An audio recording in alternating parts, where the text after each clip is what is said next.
c'est une question d'interprétation d'écriture, mais moi, si je dois plancher dessus, je vais commencer le débat par le commencement. Parce que tu prends 1 Thessaloniciens 5, 23, l'apôtre Paul dit que il faut que votre esprit, votre âme et votre corps soient conservés irrépréhensibles devant Dieu. C'est écrit textuellement. Paul dit tout votre être. Paul dit tout votre être. Et ce verset est tellement pertinent parce que il n'a pas dit tout votre être et il s'est arrêté. L'apôtre Paul a cité les éléments qui composent tout l'être. L'apôtre Paul dit que l'esprit, l'âme et le corps doivent être conservés irrépréhensibles devant Dieu. Nous savons que quand tu es converti, ce qui est né de Dieu, c'est ton esprit. Ce qui est né de Dieu là, c'est pas ton âme, c'est pas ton corps. Ton corps n'est pas né de nouveau. Ton âme n'est pas née de nouveau. C'est ton esprit.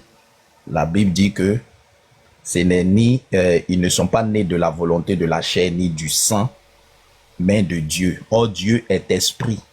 Et ce qui est né de Dieu, c'est l'esprit. Donc, c'est l'esprit qui est né de nouveau. Si vous étudiez la question en profondeur, l'esprit est une partie de l'être auquel on n'a pas accès. Ça, il faut le savoir. On a accès à notre âme. L'âme est le siège des sentiments et des émotions et de la pensée. Quand je me sens triste, c'est mon âme qui réagit. Quand je me sens en colère, c'est mon âme. Quand j'éprouve des pulsions, j'ai envie de fumer une cigarette, c'est mon âme. Mon âme transmet cette envie-là à mon corps physique. Mon corps réagit à travers 5 sens.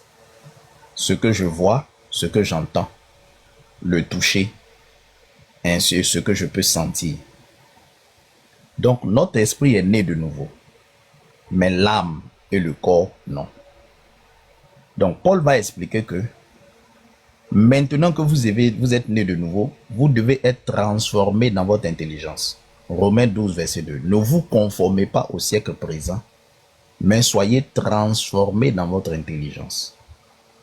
L'intelligence, l'intellect, ce qui est intelligible, c'est l'âme. Ensuite, en ce qui concerne le corps, Paul va dire, je traite durement mon corps. La Bible va te donner un verset, par exemple, où on te dit que celui qui commet l'impudicité pêche contre son propre corps. Or, Paul dit, il faut que ton esprit, ton âme et ton corps soient conservés irrépréhensibles. Ça, c'est un. Maintenant, l'esprit qui est né de nouveau là, l'esprit reçoit en lui les choses de Dieu. Il faut maintenant que tu apprennes à marcher selon l'esprit, que tu arrêtes de marcher selon la chair. La chair, c'est quoi? C'est ton corps physique. La chair, c'est le sang. Le sang est quelque chose de physique. Le sang, c'est l'âme. Faut pas marcher selon ta chair. Marche selon ton esprit. Ton esprit qui est né de nouveau là, apprends à marcher selon ça. La chair a des désirs qui sont contraires à ceux de l'esprit. La chair va te pousser toujours à la débauche. La chair. C'est pourquoi tu as beaucoup de chrétiens qui, malgré le fait qu'ils sont convertis, nés de nouveau, parfois, ils luttent encore avec certaines pulsions. Ils luttent encore avec certaines addictions. Ils luttent. Quand bien même ils sont sauvés, il est sauvé, mais ils continuent de lutter. La Bible va te dire aussi qu'une fois que tu es sauvé là, tu dois croître jusqu'à la stature parfaite de Christ. Donc il y a cette notion là, tu dois croître. Oui. Donc, si on veut rentrer en profondeur dans le débat, tu vas voir que le débat... Moi, j'ai écouté des prédications des gens qui disent que tu es sauvé, Tu peux aller même coucher avec des prostituées. Alors que Paul dit directement que le salut n'est pas un appel à la dissolution. Ça veut dire qu'il y a la dissolution. Paul dit que l'évangile qu'il prêche là, les gens l'accusent que maintenant qu'il est sauvé, il peut faire tout et n'importe quoi. Il s'est défendu de ça, il dit jamais. Comment quelque chose que j'ai rejeté, je peux retourner à ça? Paul parle de ça. Quelque chose que j'ai rejeté. J'ai rejeté la transgression de la loi. J'ai rejeté ça et je suis sauvé. Comment je peux me retourner pour aller transgresser encore? C'est pas possible. Vous voyez? Mais tu vas trouver des chrétiens. Malheureusement, aujourd'hui, le christianisme, là, moi, je vous dis, il y a beaucoup de choses dedans. Il y a des gens qui te disent que tu es chrétien même là. Excusez-moi du terme, le chrétien n'est pas sous l'influence du péché du sexe. Il y a des chrétiens qui... Moi, je connais des chrétiens, mais qui couchent les petites filles comme du n'importe quoi. Moi, j'en connais. Hein. Sous prétexte que son esprit est sauvé, il va aller au ciel, mais une véritable vie d'impudique. Moi, j'en connais, hein, je te dis, j'en connais. Est-ce que tu permets que je fasse un petit ajout? Oui, vas-y, frère. D'accord. Donc, cette question, franchement, elle est très très bienvenue. La Bible est catégorique sur certaines choses et il faut forcément connaître ce que c'est que le péché d'abord, le péché qui est cité dans 1 Jean 3, le verset 6, que je lis. Quiconque demeure en lui, c'est-à-dire en Jésus-Christ, ne pêche point. Quiconque pêche ne l'a pas vu et ne l'a pas connu. Donc la première des choses qu'il faut, c'est de reconnaître ce que c'est que ce péché-là. De quel péché est-ce que le Seigneur parle? C'est ce qui échappe à beaucoup de chrétiens aujourd'hui lorsque ce verset est cité. Parce qu'il faut savoir faire la distinction entre ce péché qui mène à la mort, c'est-à-dire la mort éternelle, et ce péché-là qui est dans le monde, qui est vu comme étant la transgression de la loi. C'est deux choses. Alors, quand la Bible nous dit, dans 1 Jean 3, le verset 6, « Quiconque demeure en lui ne pêche point », de quel péché s'agit-il? Puisque le verset ne s'arrête pas là. Le verset dit, « Quiconque pêche ne l'a pas vu et ne l'a pas connu. » Donc, ce qui veut dire qu'il y a un péché en question qui est touché. Quel est ce péché? Dans 1 Jean 3, le verset 9, l'Esprit nous dit ceci. « Quiconque est né de Dieu ne pratique pas le péché, parce que la semence de Dieu demeure en lui et il ne peut pécher, parce qu'il est né de Dieu. » Voilà aussi une question qu'il faut se poser.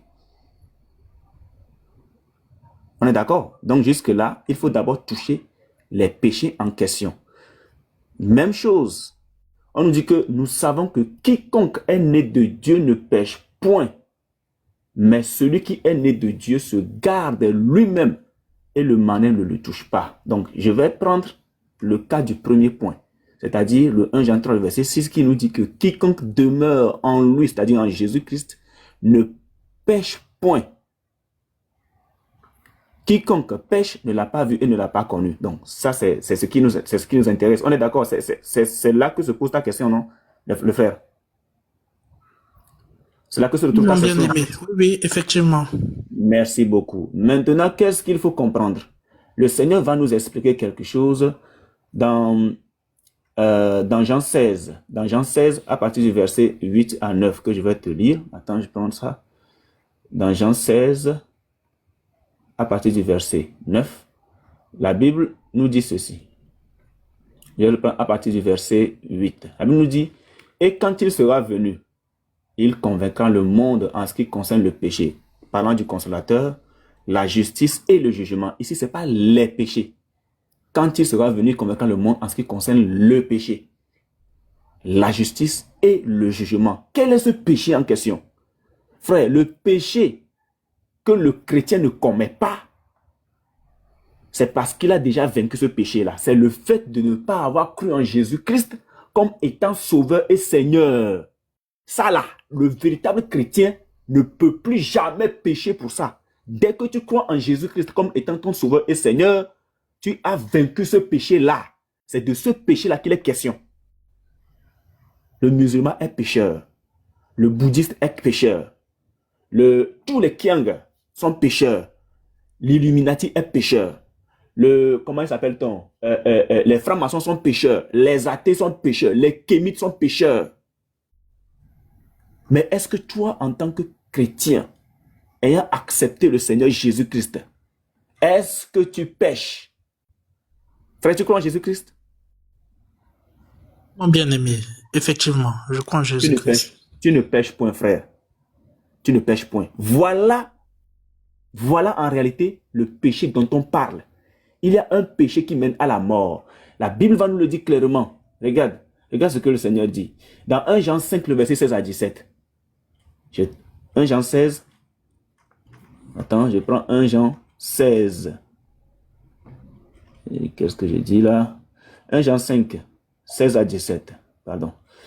1 Jean 5, 16 à 17. Alors, regarde ce que la Bible dit. L'Esprit nous dit, si quelqu'un voit son frère commettre un péché qui ne mène point à la mort, donc il y a un péché qui mène à la mort, quel est ce péché? Je relis. Si quelqu'un voit son frère commettre un péché qui ne mène point à la mort, qu'il prie. Donc, ce qui veut dire que nous commettons, c'est un péché qui ne mène point à la mort. Mais la Bible nous dit qu'il prie et Dieu donnera la vie à ce frère. Pourquoi la vie? La vie ici, ce n'est pas la vie éternelle. Parce que c'est un péché qui ne mène point à la mort. La mort en question, c'est la vie, c'est la mort éternelle. C'est l'enfer. Mais ici, la vie en question, car le prix du péché, c'est la mort, on est d'accord? La vie ici en question, c'est épargner ce frère du châtiment de Dieu. C'est que Dieu épargne ce frère de son châtiment. On va le lire tout à l'heure. Donc, si quelqu'un voit son frère commettre un péché qui ne mène point à la mort, qu'il prie. Et Dieu donnera la vie à ce frère. Il la donnera à ceux qui commettent un péché qui ne mène point à la mort. Donc cette vie, elle est donnée à ceux qui commettent un péché qui ne mène point à la mort, si jamais on prie pour ce frère et que ce frère se répand également. Cette vie-là, c'est épargner la verge de Dieu à ce frère. Parce que Dieu frappe avec la verge lorsque un chrétien qui se dit sauvé se permet de vivre selon le monde. Alors on nous dit que il y a un péché, je suis dans 1 Jean 5, le verset 16. Il y a un péché qui mène à la mort. Ah, c'est ce que Jean 16, le verset 7 à 9 nous dit. Il y a un péché qui mène à la mort. Ce n'est pas pour ce péché-là que je dis de prier. Donc le péché qui mène à la mort là, il n'y a pas demi-tour pour ça. Le péché qui mène à la mort éternelle, il n'y a pas de demi-tour. Donc on n'a même pas besoin de prier pour ça. Parce que c'est une condamnation éternelle. Donc le verset 17 te dit que toute iniquité est un péché. Virgule. Toute iniquité. Voilà. Tu vois maintenant, on met la différence, frère. Est-ce que tu vois la différence? Toute iniquité est un péché. Je vois. Voilà. Et il y a tel péché qui ne mène pas à la mort. Là maintenant, est-ce que tu vois les deux péchés en question? Donc, il y a un qui mène à la mort, il y a un qui ne mène point à la mort. Donc, le péché qui mène à la mort, c'est le fait le péché qui mène à la mort, c'est le fait de n'avoir pas cru ou de ne pas croire en Jésus-Christ. Je vais plutôt dire de n'avoir pas cru en Jésus-Christ. Parce que cette mort en question, c'est une mort éternelle. C'est de ce péché-là qu'il est question. Le chrétien ne pêche pas par rapport à ce péché. Maintenant, l'autre péché qui peut nous amener à subir la colère de Dieu, c'est ce que nous faisons généralement, vivre selon le monde. Qu'est-ce que la Bible nous dit? Lorsque quelqu'un commet ce péché là, il est la transgression des ordonnances de Dieu. Psaume 89. Regarde, je vais te le prendre. Psaume 89. Psaume 89. Psaume 89. À partir du verset 31. À partir du verset... Voilà, je descends. Voilà. Alors, s'il viole mes préceptes, ça c'est l'Éternel qui parle. S'il viole mes préceptes et n'observe pas mes commandements, ça c'est l'Éternel qui parle. Je punirai de la verge. La verge ici, c'est la mort subite d'un chrétien. Vous êtes là, vous entendez tout ce qu'on dit que non, bon, voilà, il y a un frère là. Ah, il était zélé en Christ, il est ça peut, tac, on vous dit que le lendemain, on vous dit qu'il n'est plus. C'est pas que ce chrétien-là, il a perdu son salut, hein, mais il a été frappé par la verge de Dieu. Puisque l'Éternel nous dit, le Seigneur nous dit de prier pour le péché là, hein, le péché qui mène à la mort là. Le péché qui mène à la mort, de ne pas prier pour ça, mais un péché qui ne mène point à la mort, de prier pour ça. Donc ce frère, étant donné qu'il pratique le péché, le Seigneur lui aurait bien sûr donné assez, assez d'injonctions par peut-être un autre frère. Ah frère, arrête ce que tu fais, arrête ça, ne fais plus ci. Le Seigneur lui parle au travers d'autres frères, mais le frère demeure dans ça. La colère, la jalousie, l'envie, ou encore l'orgueil, le vantardisme, tout ça là, il demeure dans ça. La vie de débauche, il demeure dans ça. Dans ce cas-là, le Seigneur le frappe par sa verge. Je continue le verset. S'ils violent mes préceptes et n'observent pas mes commandements, je punirai de la verge leur transgression et par des coups leurs iniquités, point virgule, mais je ne leur retirerai point ma bonté. Mais je ne leur retirerai point ma bonté et je ne trahirai pas ma fidélité. Donc la bonté et la fidélité ici en question, c'est cette seconde, comment l'appelle-t-on, alliance que le Seigneur a fait avec nous au travers de son sang, au travers du sang de son corps. Cette alliance-là, le Seigneur dit qu'il ne la trahira jamais. Cette fidélité-là, il ne va pas la trahir. Je ne violerai point mon alliance et je ne changerai pas ce qui est sorti de mes lèvres. Et je ne changerai pas ce qui est sorti de mes lèvres. Le chrétien, lorsqu'il commet ces choses, qu'est-ce que le Seigneur lui fait? Comment est-ce que le Seigneur le frappe? C'est ça qui est décrit ici. 1 Corinthiens 3, la même chose en liaison. 1 Corinthiens 3 à partir du verset 12. Regarde ce qui est écrit. 1 Corinthiens 3 à partir du verset 12. Alors la Bible nous dit, or, si quelqu'un bâtit ce fondement avec de l'or, de l'argent, des pierres précieuses, du bois, du foin, du chaume, l'œuvre de chacun sera manifestée. Point virgule, car le jour la fera connaître, parce qu'elle se révélera dans le feu, et le feu éprouvera ce qu'est l'œuvre de chacun. Le feu ici, ce n'est pas l'enfer comme les chiens qui passent en enfer. Non, ce n'est pas ça. Alors, car le jour la fera connaître parce qu'elle se révèle dans le feu, et le feu éprouvera ce qu'est l'œuvre de chacun. Le feu ici, ce sont comment appelle-t-on, les épreuves que vit ce chrétien sur cette terre-là. C'est ce qu'on appelle le feu. Si l'œuvre bâtie par quelqu'un sur le fondement subsiste, il recevra une récompense. Si l'œuvre de quelqu'un est consumée, donc il est chrétien, mais son œuvre est consumée. Si l'œuvre de quelqu'un est consumée, il perdra sa récompense. Point virgule. C'est pas fini. Pour lui, il sera sauvé, virgule, mais comme au travers du feu. Le feu ici en question, ce sont les calamités que le Seigneur fait vivre à ce chrétien qui préfère vivre selon le monde. Frère, est-ce qu'on se fait comprendre? Je comprends. Voilà. Donc, il sera sauvé, mais comme au travers du feu. Mais qui est ce chrétien-là qui ne va pas écouter la voix de Dieu, la voix de son Père, pour persister dans le péché et qui ne craint pas les coups et la verge de Dieu? C'est que ce n'est pas un chrétien. Donc, le chrétien est appelé à vivre selon la volonté, les lois. Quand je dis ici les lois, je parle bien des ordonnances de Dieu. Puisque la Bible nous dit quoi? Lorsque nous avons le salut, j'ai fini par là, titre 2, à partir du verset 11, titre 2, à partir du verset 11 à 12, qui nous dit, car la grâce de Dieu, source de salut pour tous les hommes, a été manifestée. Elle nous enseigne à renoncer à l'impiété. Est-ce que l'orgueil, la jalousie, l'envie, toutes ces choses-là, comment appelle-t-on? Oui, rajoute l'impudicité. L'impudicité, toutes ces choses-là, est-ce que c'est de l'impiété? Oui, c'est de l'impiété. Or, lorsque tu as le salut, lorsque tu as cette grâce de Dieu, on nous dit que cette grâce de Dieu nous enseigne à renoncer à toutes ces choses et aux convoitises mondaines. Et aux convoitises mondaines. et à vivre dans le siècle présent selon la sagesse, la justice, pas selon l'impiété, mais la piété.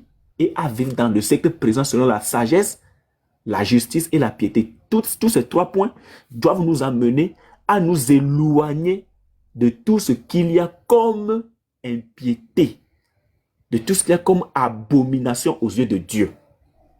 Donc frère, il y a 2 types de péchés. Le péché que le chrétien ne commet pas, c'est ce péché-là qui mène à la mort. Le chrétien ne commet pas ce péché, c'est-à-dire rejeter Jésus-Christ comme étant le seul sauveur et Seigneur et faire de lui un simple homme. Et faire de lui un simple homme. Ça là, c'est le péché qui conduit à la mort. Voilà. Et je finis par 1 Jean 5, le verset 10 à 12 qui nous dit, celui qui ne croit pas, je vais le lire, ne pas dire des bêtises. 1 Jean 5, 10. Voilà. Alors, je le prends à partir du verset 7. Car il y en a 3 qui rendent témoignage, l'esprit, l'eau et le sang. Et les 3 sont d'accord. Si nous recevons le témoignage, si nous recevons le témoignage des hommes, le témoignage de Dieu est plus grand. Car le témoignage de Dieu consiste en ce qu'il a rendu témoignage à son Fils. Le témoignage, vous le connaissez tous. De toute façon, on le sait. Celui qui croit au Fils de Dieu a ce témoignage en lui-même. Est-ce que les Kiang ont ce témoignage en eux? Non. Celui qui ne croit pas, Dieu le fait menteur. Celui qui ne croit pas, Dieu le fait menteur. Puisqu'il ne croit pas au témoignage que Dieu a rendu de son Fils. Celui-ci est mon Fils bien-aimé en qui j'ai mis toute mon affection. Écoutez-le. Car Dieu a tant aimé le monde qu'il a donné son Fils unique afin que quiconque croit en lui ne périsse pas, mais qu'il ait la vie éternelle. Et voici ce témoignage, c'est que Dieu nous a donné la vie éternelle et que cette vie est dans son Fils. Voici le péché de toutes ces personnes qui ne croient pas en Jésus-Christ. Je reprends. Et voici ce témoignage. Le témoignage est précisé. Et voici ce témoignage, c'est que Dieu nous a donné la vie éternelle et que cette vie est dans son Fils. Verset 12, celui qui a le Fils a la vie. Est-ce que les Kiang ont le Fils? Non. Celui qui a le Fils a la vie. Celui qui n'a pas le Fils de Dieu n'a pas la vie. Frère, voici les 2 types de péchés. Le premier, que le chrétien ne commet point. Le second, qui est sanctionné par la verge, les coups de Dieu. Parce que la Bible nous dit que Dieu châtie bien ses enfants ou encore Dieu châtie ceux qu'il aime. C'est par là que je me chute. C'est par là que je chute et merci beaucoup, frère. J'espère que j'ai été précis. Merci beaucoup, mes bien-aimés, et que Dieu vous bénisse davantage. Je voulais qu'on dise un texte, je ne sais pas si quelqu'un en position qui peut afficher. 1 Corinthiens, chapitre 5, le verset 10. Boss, faut te muter. S'il vous plaît, je ne sais pas si quelqu'un peut afficher. Boss, faut te muter. Est-ce que quelqu'un là, il peut afficher? Je vais le lire directement, je ne sais pas. Oui, vas-y. Je vous ai écrit dans ma lettre de ne pas avoir de relations avec les impudiques. Non pas d'une manière absolue avec les impudiques de ce monde ou avec les cupides et les ravisseurs ou avec les idolâtres. Autrement, il vous faudrait sortir du monde. Merci beaucoup, frère, pour ce verset. Je vais ajouter une petite phrase. Pour tous ceux qui pensent que le salut pourrait se perdre. Et imaginez que quelqu'un même se dit tout à l'heure que je perds Jésus-Christ ou que le salut peut se perdre. Ça veut dire que la personne ignore certains versets de la Bible. Mais cette même personne, c'est elle qui court derrière les femmes d'autrui. C'est elle qui court derrière les femmes. C'est elle qui fait ci. C'est elle qui fait ça. C'est cette personne-là qui veut toujours être dans l'orgueil, qui veut toujours être c'est-à-dire qu'il veut être toujours au premier plan. Il veut toujours être ci, il veut toujours être ça. Mais cette personne vous dit que que le salut se perd. Est-ce que cette personne, en se disant ça, pense-t-il à ces versets à lui-même? Parce que lorsque quelqu'un affirme publiquement que le salut peut se perdre, c'est-à-dire qu'il peut perdre Jésus-Christ, cette personne qui passe son temps à courir derrière les femmes d'autrui, cette personne qui passe son temps à haïr de façon vive et amère son frère, Est-ce que cette personne a pensé à ce verset-là? C'est une question que je me pose. Parce que pour moi, je sais que je ne pêche point. Parce que je crois en Jésus-Christ comme étant sauveur et Seigneur. Et je sais que je ne peux pas perdre Christ. Romains 8, le verset 1. Car maintenant, il n'y a plus de condamnation pour ceux qui sont en Christ. Alors, celui qui pense autrement que ce verset et qui court d'après les autres, les femmes d'autrui, celui qui pense autrement et qui est dans l'impudicité et qui est dans comment appelle-t-on, dans l'adultère et qui est dans l'abomination et qui vit selon le monde sans pourtant réfléchir, cette personne, est-ce qu'elle est sûre que si réellement le salut se perd, pourra réellement-t-il se retrouver dans la gloire de Dieu? Point d'interrogation. Merci, fils de Trao. Non, boy, tu n'as pas fini la lecture, verset 10. 1 Corinthiens 5, verset 10. Oui, je l'ai lu. Non pas d'une manière absolue, avec les impudiques de ce monde, ou avec les cupides et les ravisseurs, ou avec les idolâtres. Autrement, il vous faudrait sortir du monde. Point. Continue, il y a... Maintenant, ce que je vous ai écrit, c'est de ne pas avoir des relations avec quelqu'un qui, se nommant frère, est impudique. Paul dit, unique boy, pause. Oui. Paul dit de ne pas avoir de relation. Oui. Avec quelqu'un qui, se nommant frère, fait quoi? Est impudique. Est impudique. Écoutez bien, hein? C'est très important parce que c'est une clause d'exclusion. Pour Paul, un vrai frère, quelqu'un qui se dit réellement en Christ, qui est un frère, il y a des choses qu'il ne pratique pas. Exactement. Pas ceux qui goûtent avant de marier. Ah bah. Non, je viens. C'est pour ça que Paul est en train de dire à l'église, si parmi vous, il y a quelqu'un qui se dit frère, il a commencé le verset. Je vous ai prescrit de ne pas être en relation avec les impudiques. Mais je ne parle pas seulement des impudiques qui sont dans le monde. Les impudiques qui sont dans le monde, c'est ceux qui n'ont pas accepté Jésus et qui commettent l'impudicité. Ils sont dans le monde. Oui. Paul dit non, c'est pas de ceux-là seulement. 1 Corinthiens 5, la suite, il dit quelqu'un qui se nommant frère. Fait quoi? Ce qui veut dire qu'en réalité, il n'est pas frère. Il n'est pas frère. Donc, un vrai frère, quelqu'un qui est un frère, qui a Jésus, il y a des signes extérieurs. Ça, il faut le savoir. Si tu es réellement un frère, il y a des signes extérieurs. Paul dit, si quelqu'un se nomme frère et que vous le voyez pratiquer ces choses, n'ayez aucune relation avec lui. Pourquoi Paul le dit? Parce que ce n'est pas un frère. Si c'était réellement un frère et qu'il avait le même esprit qu'on a reçu, il y a des choses qu'il n'allait pas faire. Unique boy, continue. Alors, est impudique ou cupide. Il aime l'argent. Il est impudique. On sait tout ce que c'est qu'un impudique.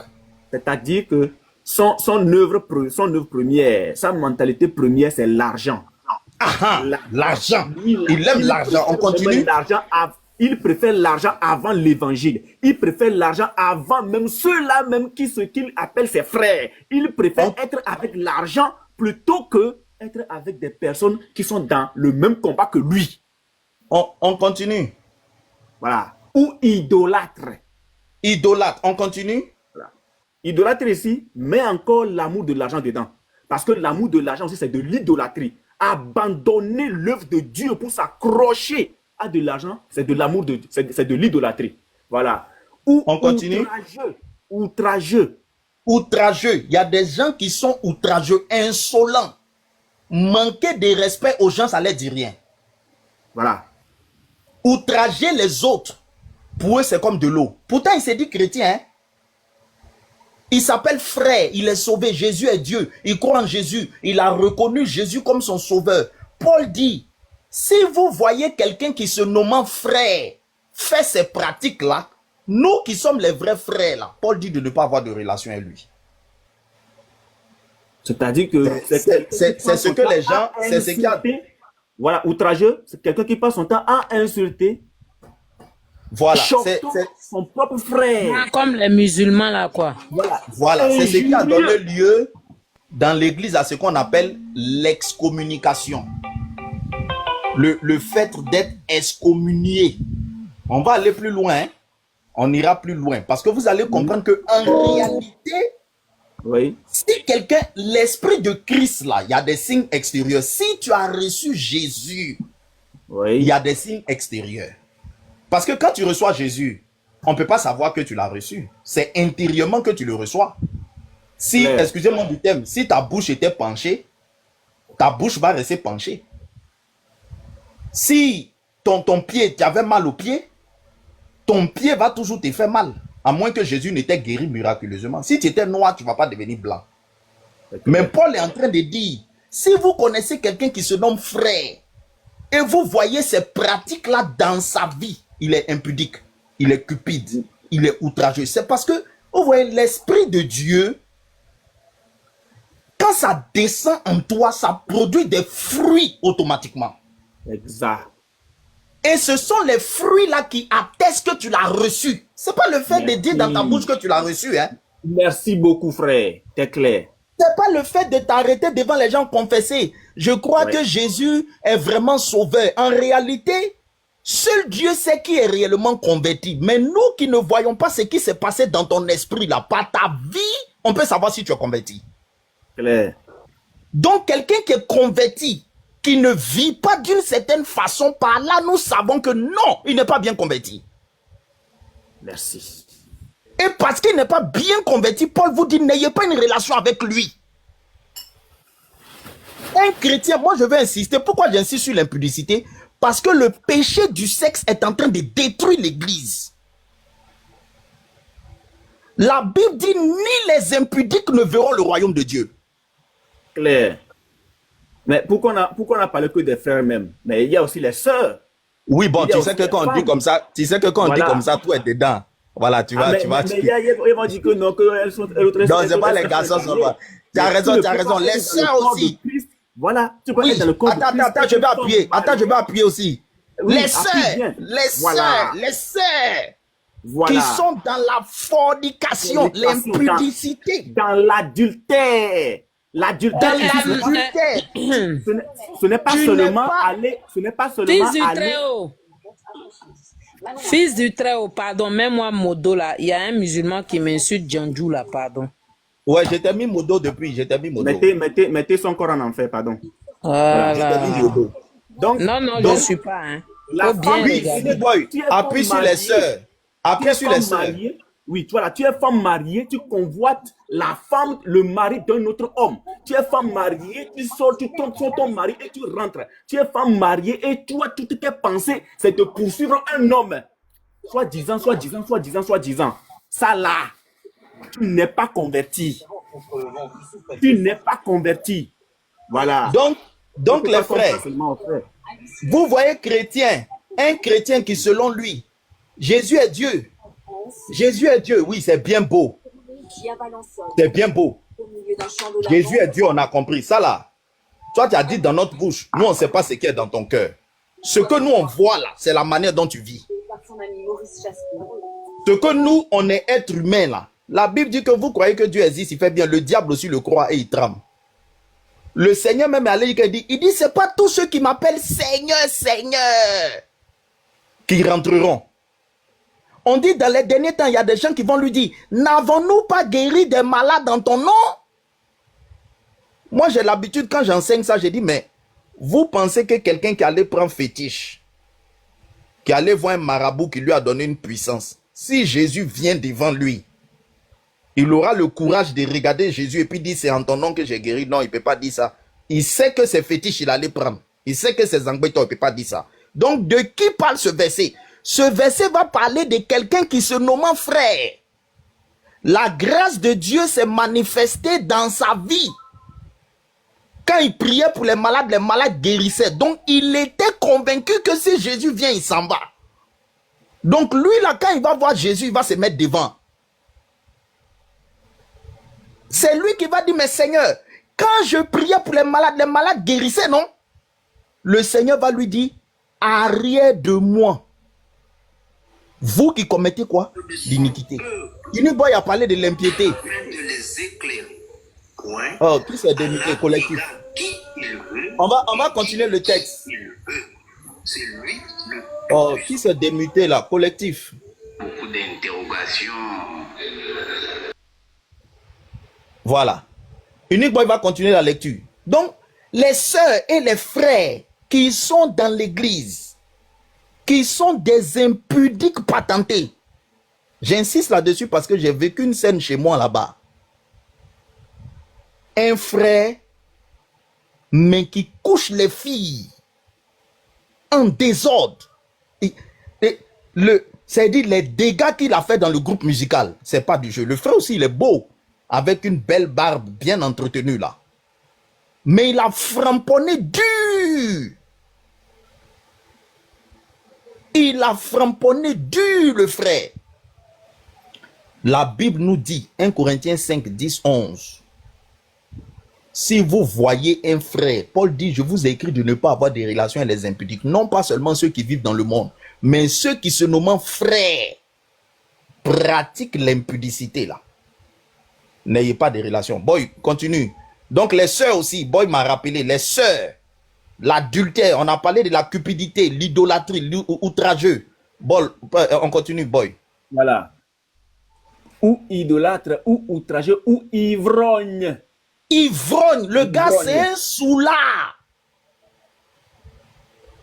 C'est un soulard. Jésus est Dieu. Jésus est Dieu. Il connaît la Bible de A à Z. Mais c'est un soulard.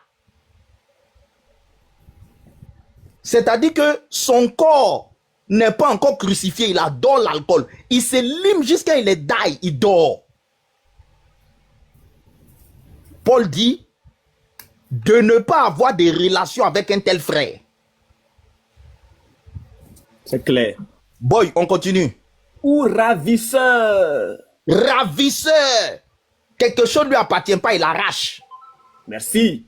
Merci. Merci. C'est pas pour lui. Il va tout faire, il va ravir ça. Écoutez, quand on dit ravisseur, je vais appuyer plus loin. Unique Boy allait faire débat. Unique Boy a gagné le débat.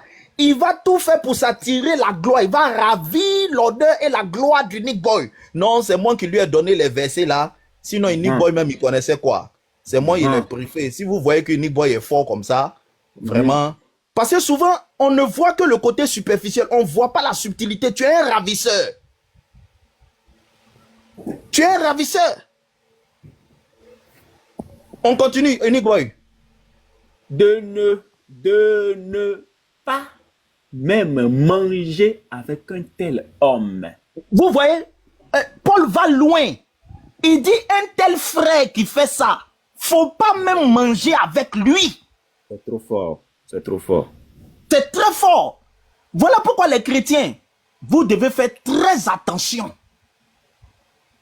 Le salut là, il est intérieur. Tu reçois Christ dans ton esprit, mais il y a des signes extérieurs.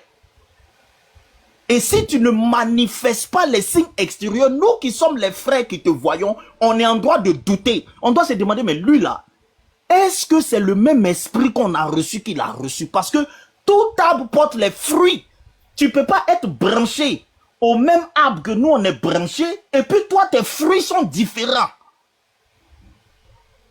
Toi tu es branché à quel arbre? On ne voit pas l'esprit. Mais on voit ta vie. On voit ta vie. Paul dit ne mangez même pas. Si vous connaissez un frère qui est impudique, arrêtez de manger eux. Vous savez pourquoi j'aime ces versets? Parce que, excusez-nous, nous les chrétiens, quand un verset nous arrange, on insiste dessus. Si c'est un verset de la femme ne doit pas enseigner là, oh, tu vas voir. Non, elle n'a qu'à déposer le micro. On ne veut pas la voir. On ne veut pas. Oui, c'est écrit. Amen. Mais la Bible dit aussi que si tu dis tu es un frère, tu es en Christ, tu es converti, tu pratiques l'impudicité, il ne doit plus manger toi. Toi là, on ne doit plus avoir des relations avec toi. La Bible dit tu es outrageux, on ne doit plus avoir des relations avec toi. Il ne doit même pas m'asseoir pour manger toi. La Bible dit que tu es un ravisseur. Je ne dois pas avoir des relations avec toi, il ne doit pas manger toi. Parce que l'esprit que toi tu as reçu là, c'est douteux. Si tu avais vraiment reçu Tout fruit, on reconnaît un arbre à ses fruits. Le Seigneur est le cep, nous sommes les sarments. Si tu étais branché à Jésus, depuis toi, tu as lu l'histoire de Jésus là, tu as déjà vu que Jésus a bu l'alcool jusqu'à il était die. Tu as déjà vu Jésus était saoulé. En tout cas, jamais, mon frère. Si toi, tu as vu Jésus a commis l'impudicité. Non, non, non. Si tu étais branché à Jésus, tu n'allais pas être impudique. Si tu étais réellement branché à Jésus là. Donc le fait qu'un chrétien pratique l'impudicité, c'est le signe extérieur que, attention, est-ce qu'il est vraiment branché en Jésus?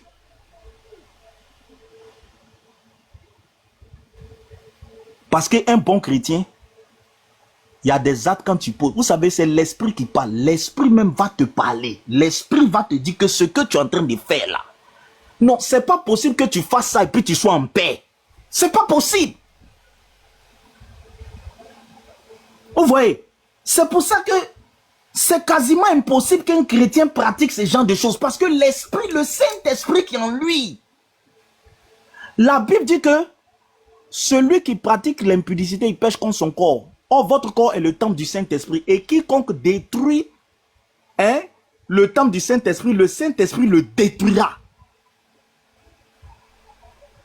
Donc, ça veut dire qu'à l'instant où tu as dragué la fille que tu n'as pas mariée, et vous avez déjà programmé l'hôtel qui est en train de partir là, si réellement c'est le vrai Saint-Esprit là, que nous tous on a reçu qui est en toi, et que ton corps est son temple, le Saint-Esprit va te dire que ce que tu t'en vas faire là, tu vas salir le temple dans lequel j'habite, ne fais pas ça. Si l'Esprit n'a pas pu te dire ça, et que tu as pu avoir le courage d'aller payer hôtel, coucher et la petite sortie, c'est là Paul en train de dire que n'ayez pas relation avec lui là, parce que c'est pas sûr que c'est même esprit là. Le Saint-Esprit est rentré en Paul jusqu'en Paul n'avait plus envie de se marier. Le sexe lui disait rien.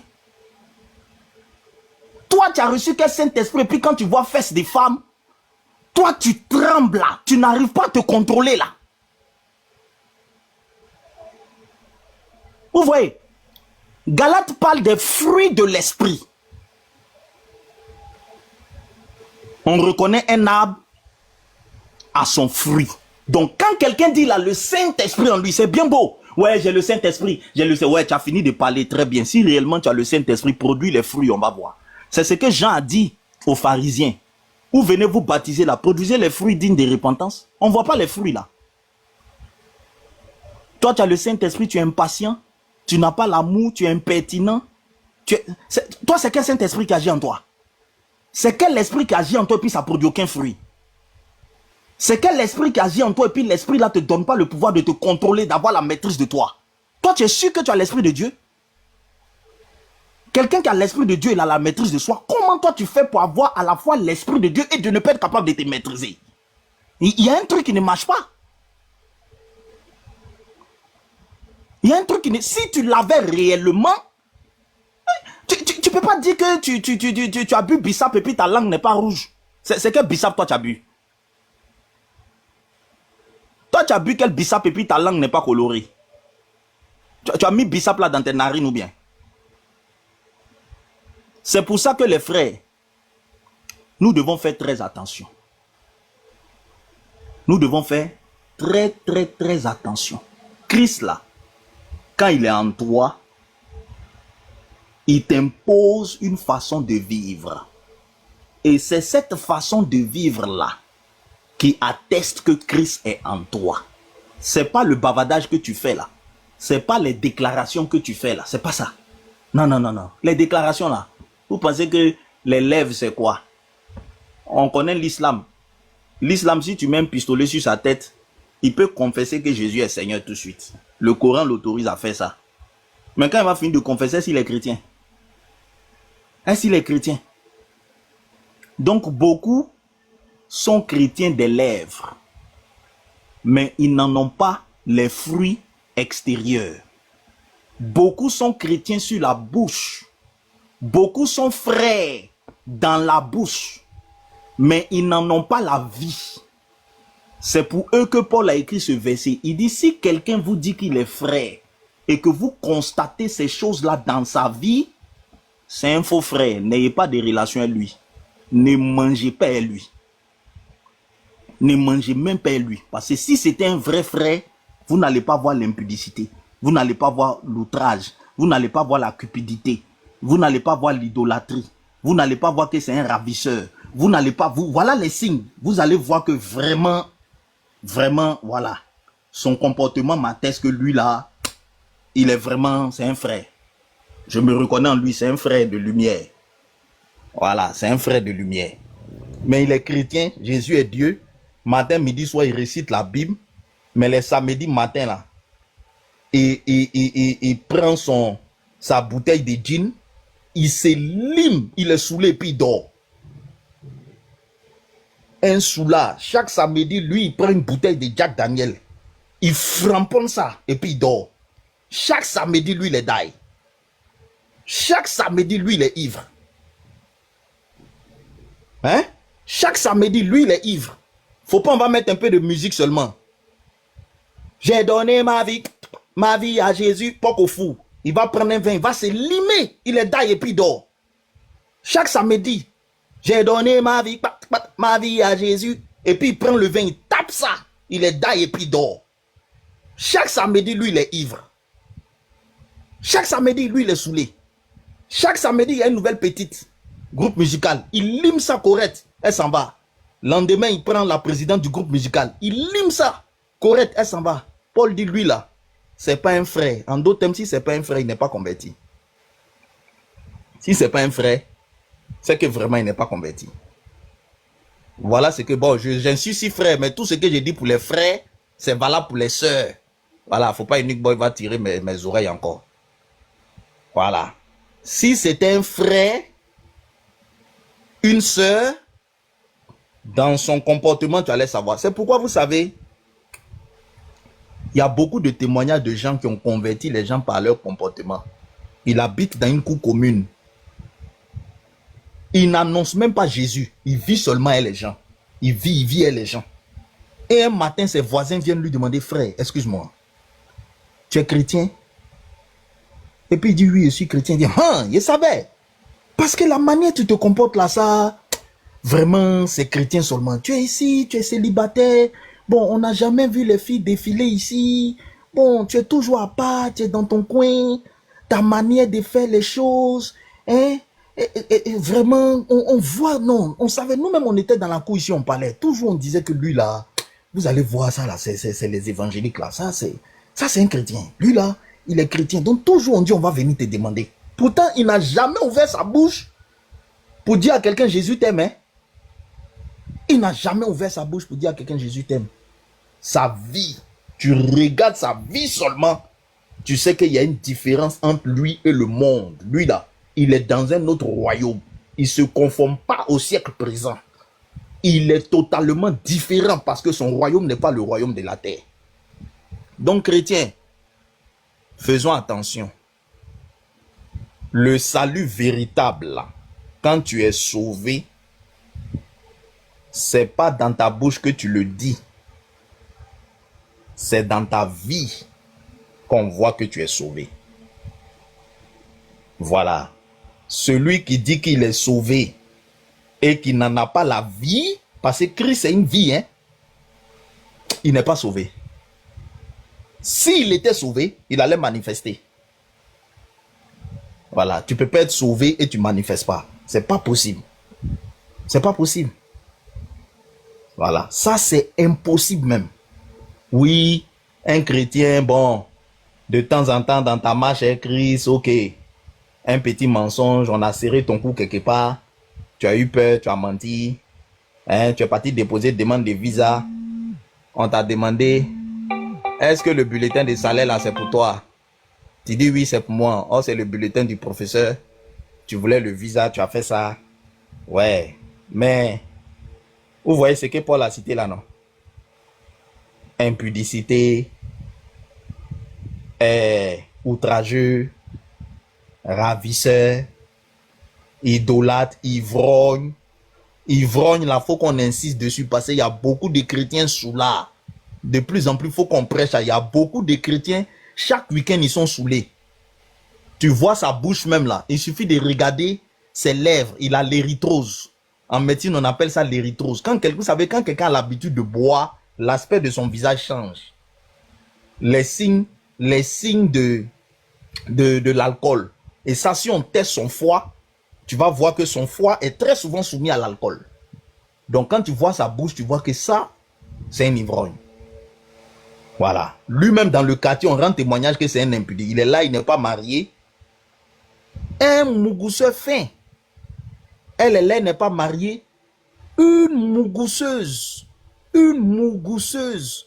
Oui, érythro, c'est avec eux. Hein. C'est avec eux. Une mougousseuse. Chaque samedi, elle, on la lime copieusement. Elle est là, elle arrache mari des gens. Elle est là, machin, tant. Voilà. Et puis lui aussi, il est frère. Tu le vois là. Si tu le vois en train de parler de Jésus, si tu le vois à la Bible en train de convertir, c'est-à-dire que en train de te décortiquer comment Jésus est Dieu, rentrer dans l'Apocalypse, Jean, Matthieu, tant, il va rentrer dedans. Non, tu vas dire non, mais le frère, il est converti. Ça, c'est un vrai chrétien. Paul dit attention, regarde sa vie. Attention, regarde sa vie. Il se nomme frère. Son discours est beau, hein. C'est propre, mais va regarder. Si tu vois impudicité dedans, il ne faut pas avoir relation avec lui. Ça, c'est les infiltrés, là. Ça, c'est les infiltrés, les convertis de façade. Vous voyez, Paul est tellement grave. Paul dit qu'il ne faut même pas manger lui. Ça dit que, excusez-moi, il faut le traiter comme un pestiféré. C'est grave. Si ce n'était pas aussi grave, pourquoi Paul va dire Jésus a mangé les prostituées? Jésus a mangé les prostituées. Mais tellement que c'est grave d'être un frère et d'être comme ça, Paul s'en va jusqu'à dire, alors que vous savez très bien que il est conseillé de manger ensemble en tant que frère. La Bible dit dans l'église, ils persévéraient dans la fraction du pain. Ils étaient tout le temps ensemble. Mais Paul va jusqu'à dire, ne mangez même pas avec lui. Ne mangez même pas avec lui. Celui-là. Donc vous voyez, faisons attention. Aujourd'hui, là, le christianisme est devenu un moyen où les gens restent. Ils restent dans la vie qu'ils avaient avant de connaître Jésus. Mais ils prennent le nom de Jésus pour mettre sur leur tête. En réalité, il n'est pas transformé. La seule chose qui a changé dans sa vie, c'est que maintenant, il dit Jésus est Dieu.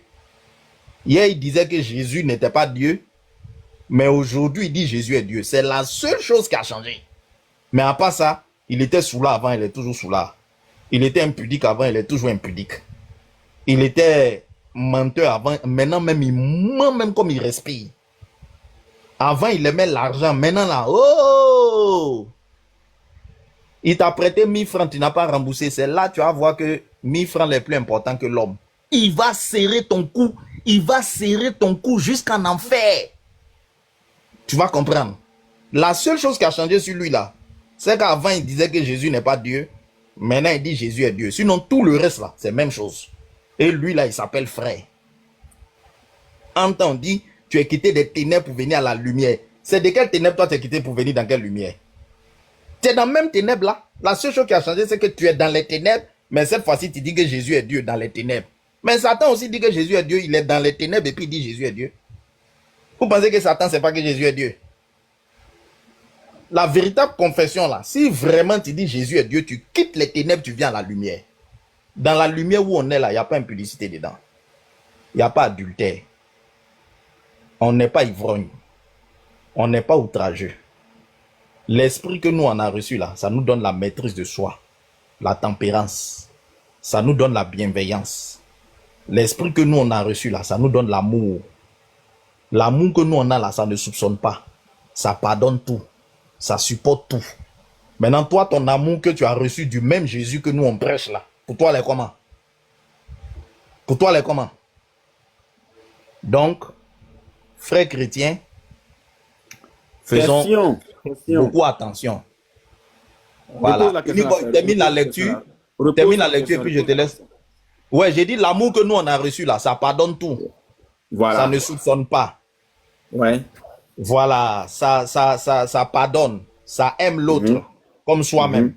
Maintenant, toi, ton amour là, ça pardonne pas. Toi, ton amour, et puis pour nous là, pour toi là, tu as enlevé ça où? Question. Toi, ton amour là, on a même Jésus. Nous, l'amour que nous, on a reçu de Jésus, là, ça soupçonne pas, ça pardonne pas, ça fait le bien. Maintenant, toi, pour toi, là, nous, on constate que toi, ton amour, là, en tout cas, ça fait pas le bien. Ça supporte pas, ça soupçonne. En tant que tu dis que c'est même Jésus l'on a croisé. Bon, toi, ton amour, là, tu as enlevé ça de quel Jésus? Question. Voilà. Question. Parce que si réellement tu es un frère et que c'est même amour là qu'on a reçu, quand on regarde mon amour et puis ton amour, ça doit être même chose. Ou bien, Unique Boy? C'est clair. En temps normal, Voici c'est ça. un arbre. C'est la réalité. Voici un arbre. On dit c'est pommier. Moi, je suis parti, il y a cueilli pomme. Toi, tu viens à banane. Je dois me demander, toi, la banane là, tu as enlevé ça où? Non, non, non. C'est même pas banane, c'est citron. Citron. Voilà, citron. toi, tu viens à citron. Voilà. Je dois te demander, frère, arbre là, quand nous tous on est partis, c'est pomme qui est là-bas. Nous tous on a cueilli pomme. Toi, tu viens à un citron. Toi, tu as enlevé citron là-haut. C'est ça. Donc, Jésus est Dieu là. C'est pas ça, hein. Jésus est Dieu, nous disons tous Amen. Le diable aussi dit Jésus est Dieu. Faut vivre maintenant, on va voir si vraiment tu as croisé Jésus. C'est dans ta ville, on va voir si tu l'as croisé. Quand Zachée l'a croisé là, Zachée, il prenait l'argent des gens. Un escroc patenté. Le jour il a croisé Jésus là, tout ce qu'il a pris l'argent, il a remboursé. Toi, tu as volé l'argent des gens quand tu as croisé Jésus, tu n'as même pas été tenté de rembourser. Tu as gardé leur pognon. Et puis maintenant, tu dis, Jésus est Dieu. Bon, ton Jésus que tu as croisé est Jésus que Zachée a croisé là. Est-ce que c'est le même Jésus? Question. Marie de Magdala, une prostituée. Elle est venue, elle a pleuré au pied de Jésus. Quand Jésus lui a dit, va et ne pêche plus là, elle n'a plus cherché garçon. Toi, tu as croisé Jésus, mais chaque samedi, ma soeur, tu as à l'hôtel avec un nouveau gars. Ton Jésus, tu as vu, hein, Jésus de Marie de Magdala là. Est-ce que c'est le même Jésus? C'est quel Jésus on croise et puis ça produit des fruits différents. C'est ça, c'est quel type de Jésus ça?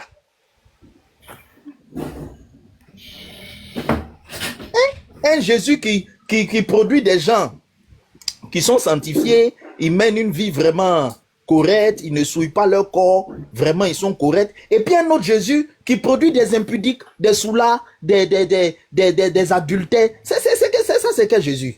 Non, toi tu as croisé bas Jésus, toi tu n'as pas croisé Jésus-Christ de Nazareth. Toi tu as croisé bas Jésus. Voilà, toi tu as croisé Josué. Toi tu n'as pas croisé Jésus-Christ de Nazareth. Hein. Toi, tu as croisé Josué de... Il a croisé Josué qui a fait 7 jours sur la croix selon Tabari. Ouais. Il a croisé Josué de Capernaum. Voilà. Frère, termine le texte, on va voir le reste des événements et puis je te laisse la parole, voilà. Je laisse la professeure. Le texte en réalité est fini. Alors, ou outragé ou ivrogne ou ravisseur de ne pas même manger avec un tel homme. Le verset 12, qu'ai-je en effet à juger ceux du dehors?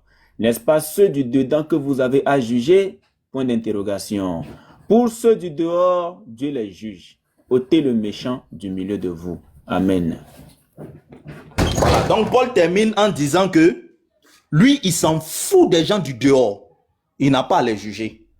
Je paraphrase. C'est ceux du dedans là que lui juge. Ceux qui sont dedans qui disent que le mondain, on sait qu'il ne connaît pas Christ. Donc tu vas aller lui dire qu'il est impudique. Bon, lui, il doit manger l'impudicité, il ne connaît pas le Seigneur. Tu t'en vas le juger par rapport à l'impudicité. Pourquoi? C'est Jésus qui fait qu'on arrête d'être impudique. Lui, il n'a pas Jésus. Donc, tu ne peux pas aller lui dire, frère, arrête la fornication, arrête d'être outrageux. C'est quoi? C'est Jésus qui fait qu'on arrête ça. L'homme ne peut pas se sauver lui-même. L'homme ne peut pas se sauver lui-même. C'est Jésus qui sauve. Quand Jésus va tuer, ton ancien esprit te fait naître de nouveau. Et puis, tu vas avoir un nouvel esprit là. Tu vas arrêter ça. Donc, on n'a pas à aller dire aux gens du dehors d'arrêter d'être impudiques. Les gens du dehors, tu dois les emmener à avoir l'Esprit de Dieu, à avoir Christ. S'ils ont Christ... Sans te couper. Oui, frère. Sans te couper, comme c'est le frère Soupa qui a posé la question, essayons de voir si au moins jusqu'ici, le sujet sur le 1 Jean, là, est-ce qu'au moins, il y a une compréhension ou pas? Voilà, 1 Jean 3, verset 18, là. Est-ce qu'il y a une compréhension maintenant quant à ce qui concerne le chrétien qui ne pêche point? Est-ce qu'il a maintenant compris ce que c'est? Oui, mon frère, oui, mon bien-aimé, voilà. Vous avez donné des versets et j'ai compris. Merci beaucoup. Voilà. Donc, l'important, c'est la grande compréhension. J'ai entendu la force de pouvoir parler. Ah, Sois vraiment béni, frère. Parce que c'est ça. Et je le dis, frère, tu reprends la parole, fils du terreau, s'il te plaît. Et je l'ai toujours dit, quelquefois, c'est le manque de lecture, le manque de méditation qui fait que on se permet de dire certaines choses. Voilà, parce que beaucoup de frères ne comprennent pas ce verset quand on parle du non-péché du chrétien. Parce que pour certaines personnes, quand on dit péché, il s'agit de faire... c'est-à-dire que quand on dit péché, c'est l'ensemble de tout ce que nous faisons. Non. La Bible a mis la distinction entre un péché et ce péché-là qui mène à la mort. Voilà. Entre le péché, la transgression des ordonnances de Dieu et le péché qui mène à la mort, qui véritablement est le fait de ne pas avoir accepté le Seigneur Jésus-Christ comme étant notre Sauveur et notre Seigneur. Donc j'espère qu'au moins ça a été, ça a été clair, c'est déjà bon. Voilà. Donc fils, continue. Voilà, c'est l'essentiel. Il faut qu'on comprenne les choses pour ne pas bégayer devant certaines personnes qui vont nous poser ce genre de questions. Voilà. Vas-y frère. Fils. Est-ce que fils est là? Fils, peut-être qu'il est encore en appel. Voilà. Donc, les frères, donc c'est un peu ça. Hein. C'est un peu ça. La plupart des temps, c'est vrai que quelquefois aussi, il faut sonder les Écritures pour sortir certaines choses qui sont cachées. Voilà. Je vais rendre un hommage au frère professeur qui, entre-temps, je pense que c'est depuis l'année dernière, avait expliqué un verset. Je ne sais pas si le professeur est là. Professeur, est-ce que tu es là? Est-ce que le professeur est là? Je suis là, écoute. Professeur, okay. J'ai vu ton message inbox. Voilà. Je suis, attends, excuse-moi, je suis d'accord avec toi, professeur, mais j'arrive pas à aller en inbox pour t'écrire. Ok. Vas-y, d'accord, non, c'est pas bien grave, c'est pas grave. Donc, il y a, entre-temps, il y avait le petit serpent ancien qui avait sorti un sujet. C'était même pas un sujet, c'est 2 passages. Je ne sais pas si c'est dans Samuel et dans Chronique. Je ne sais plus vraiment. Mais il avait sorti 2 passages dans lesquels, pour lui, il y aurait contradiction. Je ne sais pas, professeur, est-ce que tu te rappelles? Il y avait 2 passages dans lesquels, pour lui, il avait contradiction. Oui, je me rappelle très bien. Je me rappelle très bien. Merci beaucoup. Et je me rappelle que ces 2 versets, il a traîné sur les panels il est allé chez le missionnaire, il est allé sur plein de panels chrétiens, pensant avoir trouvé une contradiction énorme dans la Bible. Donc, le jour qu'il y a un frère qui est monté sur le panel, qui a posé la problématique, je ne sais pas si c'est un truc comme ça qui s'est passé, le professeur est revenu et il a expliqué le verset. Les 2 versets, soi-disant contradiction selon pour le petit serpent ancien. Pour ceux qui ne savent pas celui que j'appelle pas petit serpent ancien, c'est bien patriote. Donc, le jour le professeur expliquait le verset, le petit serpent ancien était en commentaire. Le petit serpent ancien était en commentaire et il a écouté les explications des 2 versets. Lui-même, il a compris. Je vous assure que depuis ce jour jusqu'à présent, ce petit serpent ancien... Il n'a plus utilisé le verset là. Il n'a plus jamais utilisé le verset. Jamais. C'est fini, hein? Jusqu'à présent. Comme ça il fait. C'est comme ça il est. Il n'a plus jamais utilisé le verset. Parce que l'explication était tellement limpide qu'il s'est dit, ouais, s'il était tombé sur quelqu'un comme ça avant, il aurait ramassé la honte de sa vie. Donc, depuis ce jour-là, il a supprimé ce verset-là, ou bien ces 2 versets-là, de son PDF. Il a supprimé ces 2 versets de son PDF. Donc, c'est vrai que quelquefois, il faut qu'on touche à certains versets pour plus de clarté. Parce que c'est vrai, la plupart de nos frères, certains ne lisent pas. Certains ne lisent pas beaucoup. Certains ne méditent pas beaucoup. C'est vrai. Voilà. Donc, frère, merci encore une fois pour cette question-là. Et que ça te bénisse. Voilà. Merci à vous. Vraiment, c'est ça. On laisse professeur intervenir. Le professeur n'a pas parlé. Je pense que tout a été dit. Hein. D'ailleurs, le frère même qui a posé la question dit qu'il est d'accord. Donc, c'est le nom du Seigneur qu'on ne peut que glorifier pour ce frère-là. Voilà.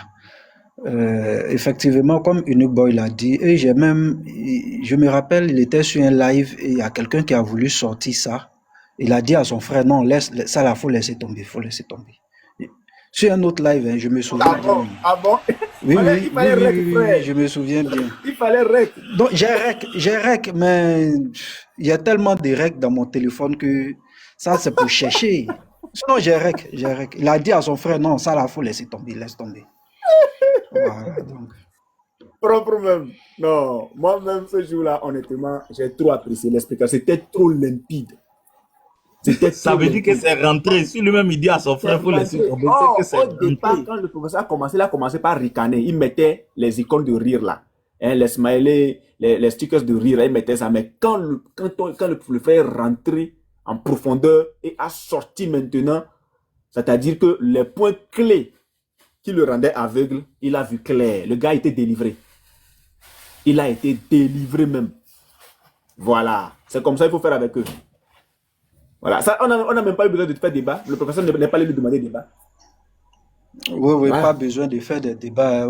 Bon, je pense que nous sommes arrivés à un stade où... Et puis, il y a quelque chose qu'il faut savoir.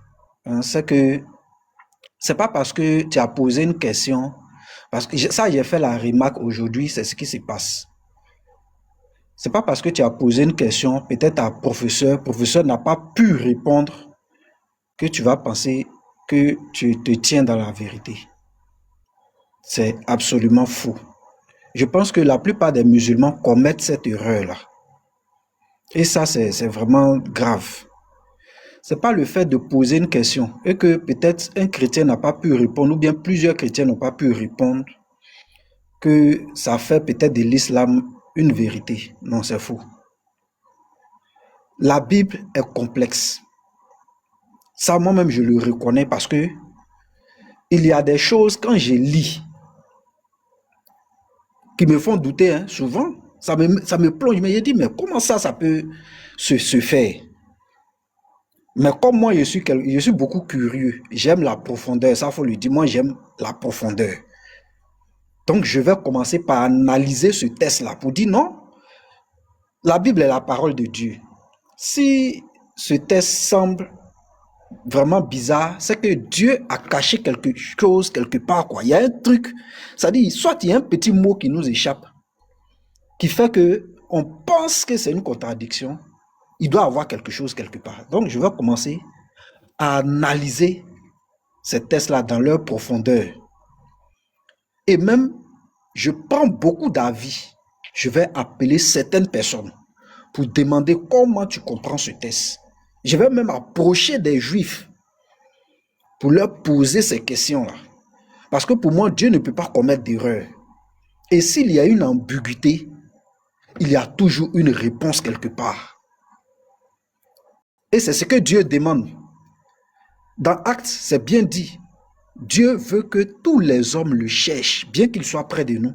Il veut qu'on le cherche. Or, la Bible, c'est sa parole. Donc, il nous permet de fouiller. Il veut qu'on cherche. Mais nous, qu'est-ce qu'on fait? On se limite à la lecture simple. C'est-à-dire, je lis, je vois ici 2, je vois là-bas 10. Bon, il y a contradiction. Voici comment nous interprétons. Mais pourquoi ici c'est 2, pourquoi c'est 10, on ne cherche pas à savoir. Ça ne nous intéresse pas. Pour la même histoire, il y a 2 ici, il y a 10 là-bas, c'est fini. Ça ne marche pas comme ça, ça ne fonctionne pas comme ça avec Dieu. Ça ne fonctionne pas. Et c'est ce qui fait que Dieu même, pour authentifier son livre, regardez ce qu'il fait. Il va permettre plusieurs manuscrits. Est-ce que les gens savent pourquoi il y a plusieurs manuscrits même? Regardez, il y a la Septante, qui s'est inspirée par les Midrash. Il y a les textes massorétiques, qui se sont également inspirés par des anciens textes. Il y a beaucoup de textes, beaucoup de codex. Tu vas prendre le Sinaiticus, le Vaticanus, il y a plein de codex. Mais les gens ne se posent pas la question, mais pourquoi c'est fait ainsi? C'est comme des pièces de puzzle. Il faut pouvoir les regrouper et la vérité va sortir. C'est pourquoi Dieu il nous permet de chercher. Il veut qu'on cherche. Il ne veut pas que nous soyons des fainéants. Mais la plupart des musulmans sont des fainéants. Parce que le musulman ne cherche pas. Le musulman, ils ont les PDF là. Ça même, il a fait un cahier même spécial là-dessus. Ils ont un PDF. Et c'est ce qu'ils regardent beaucoup. Hein. On trouve ça à Internet, Google. Tu tapes les 101 contradictions de la Bible. Tu verras, c'est un site islamique. C'est eux-mêmes qui ont fait leur PDF. Et c'est ces PDF-là qu'ils regardent pour venir poser des questions. Toutes les préoccupations des musulmans, c'est sur ce truc-là qu'ils regardent pour venir. Ils ne cherchent pas ailleurs. Parce qu'ils ne lisent pas. C'est là-bas qu'ils regardent. Mais ils ne savent pas qu'il y a des explications à tout ça. Mais la Bible est dure. Ça, il vous le dit. Hein. La Bible est très dure. Même aujourd'hui, j'étais en train de faire des recherches, mais il y a un mystère que j'ai découvert là. Non. Ça dit, ça là, si c'est pas Dieu, je ne vois pas comment moi j'allais faire ça un jour pour savoir ça. Franchement. Et c'est ce que le Seigneur a dit lorsqu'on prend Marc chapitre 4. Attendez, je vais retrouver. Marc 4 à partir du verset 8. C'est ce que le Seigneur a dit. Marc chapitre 4 à partir du verset 8, je crois. Attendez, voilà. Est-ce que c'est ça? Attendez, je vais bien fouiller.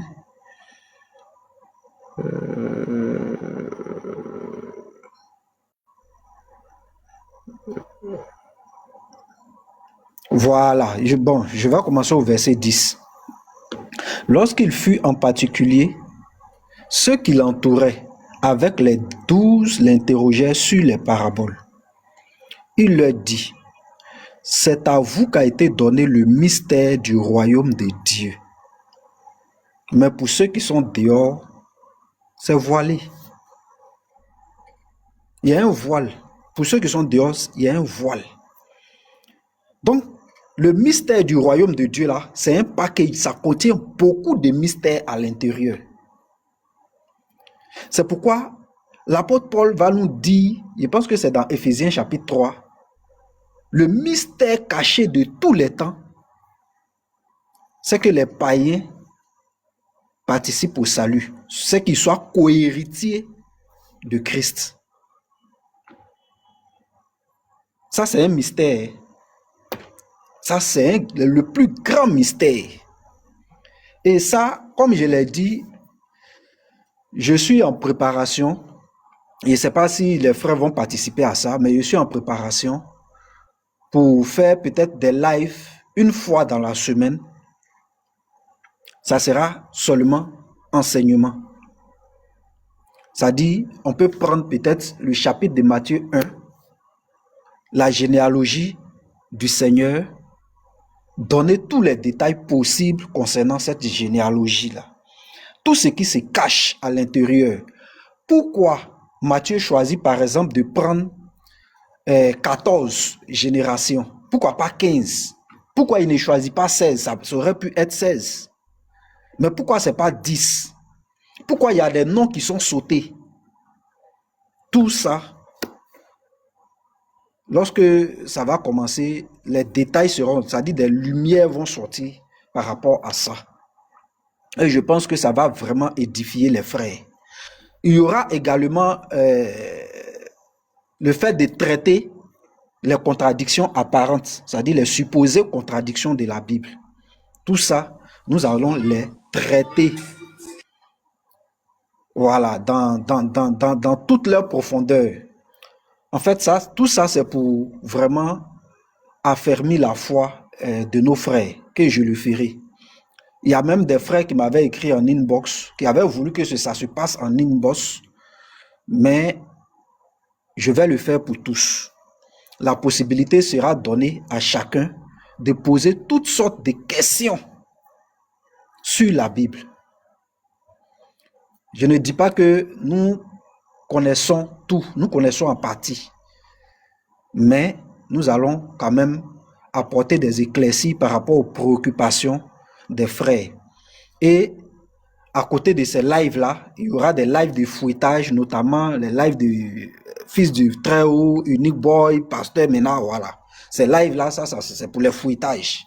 Surtout ces petits kémites, ces petits sorciers qui veulent nous distraire là. Pour eux, ça, voilà. Mais il y aura une fois dans la semaine un live spécial enseignement. Et à la suite de ça, les frères vont monter pour donner leurs ressentis, pour poser des questions. Il n'y a pas de souci pour ça. Voilà. Pas un lien légal aux yeux de la loi ou aux yeux de la famille. La société ne reconnaît pas votre union. C'est-à-dire, les hommes même de façon naturelle savent ce qui est bienséant. Même quand ils ne sont pas convertis. Enlevons le christianisme. En Afrique, avant que le christianisme va venir, c'était un outrage d'aller coucher avec la fille de quelqu'un sans être venu voir sa famille. Mais la moralité de Dieu doit être supérieure à la moralité des hommes. C'est pas ce qu'on dit aux musulmans. Quand on parle des musulmans, oui, le prophète a couché avec une enfant de 9 ans, ceci, cela, on dit quoi? Allah, excusez-moi du terme, sa moralité est inférieure à la moralité des hommes. Donc, comment quelque chose, même humainement, c'est pas bienséant? Moi, j'ai une fille. Ça va me faire très mal que quelqu'un couche avec ma fille n'est pas venu me voir. Il a violé ou il a outragé mon nom. Il m'a sali, il m'a déshonoré. En tant qu'être humain, je ne conçois pas ça. Comment un chrétien peut être impudique? Comment c'est possible? Et puis sa conscience lui dit rien. Comment c'est possible? Tu prends la fille des gens, ses parents ne te connaissent pas. Tu es couché avec elle à l'hôtel. Mais aujourd'hui, là, l'homme meurt tellement facilement. Il y a des gens qui s'élèvent, qui dansent. Il est en train de danser, il s'assoit net, il est mort. Donc, tu es parti à la fille, on ne connaît pas. Et si la fille décède dans la chambre d'hôtel? Maintenant, tu vas venir informer la famille. Quelle famille qui va accepter ça? Donc, un chrétien ne peut pas forniquer. C'est pas possible. C'est que l'esprit qui lui parle. L'esprit de Dieu, le même Dieu que je connais là. Non, Dieu peut pas être en lui. Et puis ça en fait ça, Dieu qui est en lui là lui dit rien. Un chrétien ne peut pas mentir. À l'instant même où tu mens là, l'esprit de Dieu qui est en toi doit bouger. Le Saint-Esprit ne ment pas. Donc l'Esprit de Dieu doit envoyer une information pour dire, Joe, ce que tu es en train de dire là, c'est faux, tu mens. Mais toi, tu mens, juste quand tu arrives à te lever, tu rentres à la maison. Et puis tu vas venir nous dire que non, tu es sauvé, Jésus en toi. Non, frère, pardon. On dit Saint-Esprit. Il y a une discordance. Ça va pas. C'est pas possible. C'est pas possible. C'est impossible.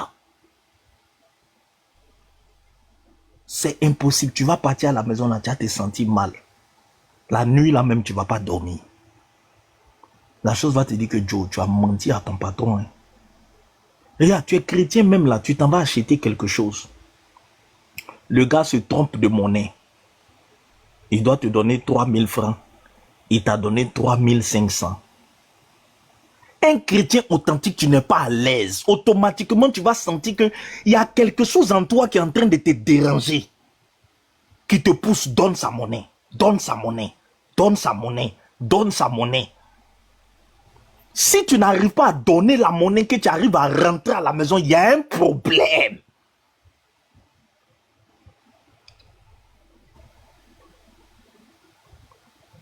Il y a un problème, il y a quelque chose dans ta conversion qui n'a pas fonctionné. Vous voyez? Donc ne soyons pas des chrétiens de littérature. La vie chrétienne, c'est une vie authentique, pratique, qu'on peut toucher du doigt. Ce n'est pas une vie invisible, une vie de bavardage. Je suis sauvé, je suis sauvé, je suis sauvé, je suis sauvé. J'ai cru en Jésus. Gloire à Dieu, je suis sauvé, gloire à Dieu, je suis sauvé. Frère. Un matin, quand Jésus va arriver là, Jésus vient enlever ses enfants. Hein. Il vient enlever ceux qui lui ressemblent. Il ne vient pas enlever les enfants du voisin. Jésus ne vient pas enlever les enfants du voisin. Hein. Il vient enlever ses enfants. Donc quand il va arriver, il va te regarder voleur là. Il va dire non, toi tu n'es pas mon enfant, toi tu es l'enfant du voisin. Le voisin il vole. Moi je vole pas, non. Si était ton père, un enfant ressemble à son père. Moi je vole pas, non. Toi tu voles, toi tu es l'enfant du voisin. Toi tu mens. Moi je mens pas. Toi tu es l'enfant du voisin, toi. Toi tu es un soulard. Moi je suis pas un soulard, toi tu es un ivrogne. Toi tu es l'enfant du voisin, tu me ressembles pas. C'est où tu me ressembles? Non mais Jésus, j'ai dit que tu es Dieu, je suis convaincu que tu es Dieu. Dans mon cœur, je crois que tu es Dieu. Je t'ai accepté, oui. Tu m'as accepté dans ta bouche, mais franchement, tu ne me ressembles pas. Franchement, je te regarde là. Tu voles, tu mens, tu ressembles trop au voisin. Tu as toutes les caractéristiques du voisin. Vous voyez, c'est à cause de ça, Paul dit, ne mangez pas avec eux. Et vous voyez, notre attitude vis-à-vis des chrétiens qui se comportent comme ça va les pousser à comprendre et à changer. Parce que si tu es entre nos frères, tu crois que Jésus est Seigneur et puis tu es impudique, et puis tu vois que nous tous on cause plus avec toi, on ne mange pas avec toi, on ne se promène pas avec toi, ta conscience va se réveiller. Tu vas dire, ah les frères, qu'est-ce qui se passe? On te dit, mes frères, ton comportement là, la Bible dit que les gens qui sont comme ça, il ne faut pas on va marcher avec eux. Donc, si tu veux revenir dans le groupe, il faut arrêter ça là. Il faut arrêter ton impudicité, tes trucs là, il faut arrêter.